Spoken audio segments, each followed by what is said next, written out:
Hilya Indongo.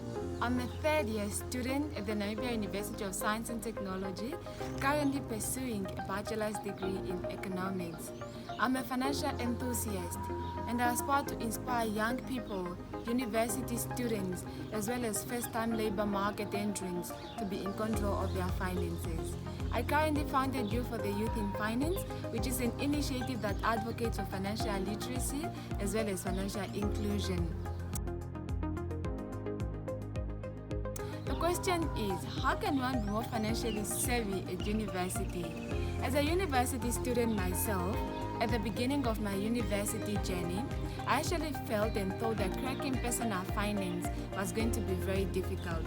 But consistency in reading personal finance related books actually helped me understand that no matter how sensitive the topic of finance is, one can actually crack it and get a hang around it. I did it. You too can do it.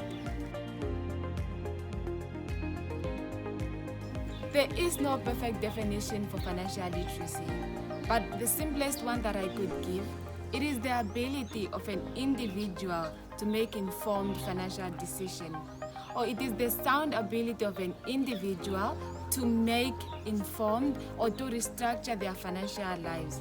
For example, if you consider yourself as a bona fide spendthrift, you consider yourself as an irrational, impulsive buyer, spender or consumer, then financial literacy can help you tame your risky spending pattern. The financial literacy plays a vital role in our lives.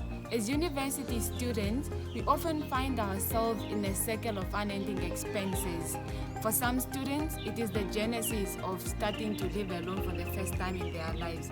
We have student loans that need the repayment at the end of our study period.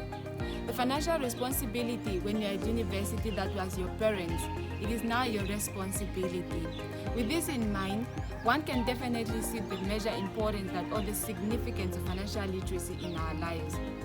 We all make financial decisions on a daily basis, but in order for an individual to make better and informed financial decisions, one needs a profound financial foundation. We need to learn how to save, to invest, and to budget, and this all can be done through financial literacy. We need to teach ourselves the importance that budgeting plays in our lives, the importance that savings plays in our lives, and the importance that investment plays in our lives. As the world of finance keeps evolving, it is our responsibility to make sure that we evolve with it. As Robert Kiyosaki wrote in his book, Poor Dad, Rich Dad, no matter how much money you have, if you do not know how to manage the little that you have, then that money won't stay with you. Your finances won't stay with you.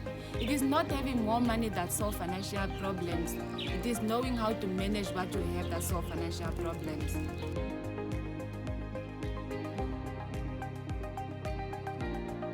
Becoming more financially savvy requires discipline. Discipline, just like in any other aspect of life, such as personal development and growth, play a major role in understanding personal finance. Setting your financial goals at the beginning of each semester or month can help one overcome the negative influences around us, such as overspending. One must also differentiate whether they are a passive financial person or an active financial person. Furthermore, one can also crack finances while at university by learning to distinguish or give the difference between what they financially need and what they financially want, as well as teaching oneself how to budget. But the most important thing about budgeting is disciplining yourself on how to stick to that budget.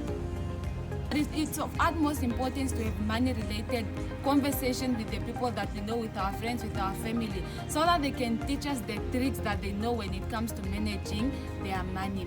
Reduce your wants, and by planning, it will help you outline which part of your life requires financial investment and which part doesn't. Investment plays a vital role in our life. As varsity student, the best advice that I can give to every other student out there is to try out and explore the different type of investment vehicles out there. And then at the end of the day, when you try out the different type of investment out there, you choose the one that is best suitable for you.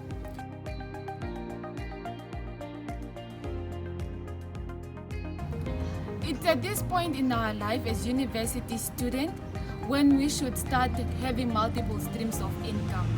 A wise person once said, your dreams, your talent, and your academics should go hand in hand. Neither of the three should leave the other one behind, because it's through your talents that you are able to create multiple streams of income for yourself.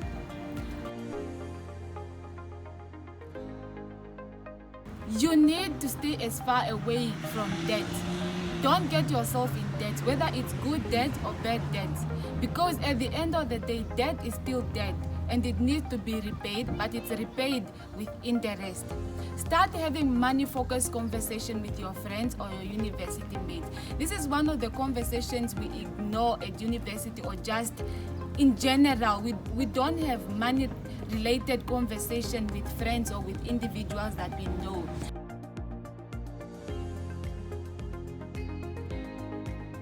For a startup, I recommend that we all should have an emergency fund account.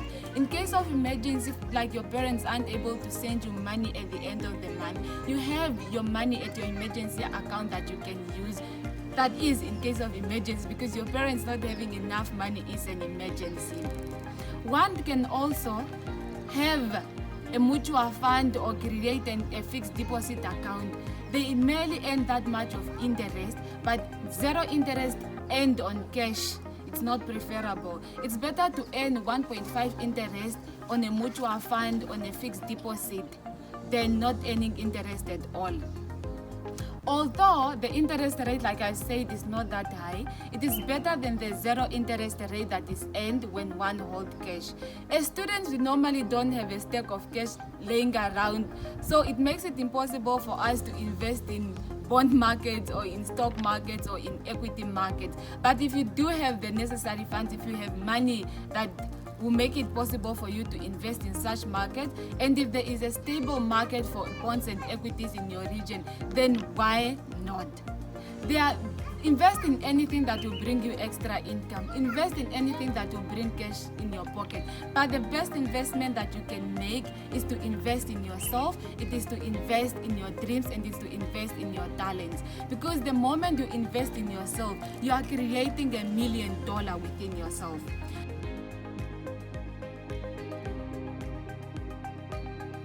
Running Y for Y in finance, or U for the Youth in finance, helped me realize that financial illiterate is a pandemic on its own.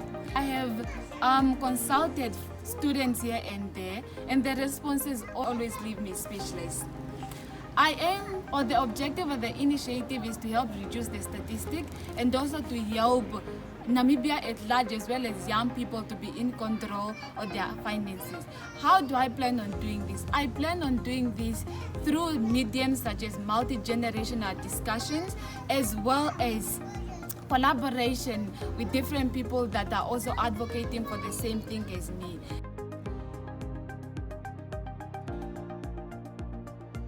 Stretch your funds as university students. Do not keep your eggs in one basket, like for example, just keeping your money at a savings account or keeping your money on the transaction account which doesn't earn interest. Discipline yourself. In return, disciplining yourself will help you stay on top of your finances, stay as far away from debt, and lastly, save and save and save and tame your risky spending patterns. Let's crack finances and become more financially savvy.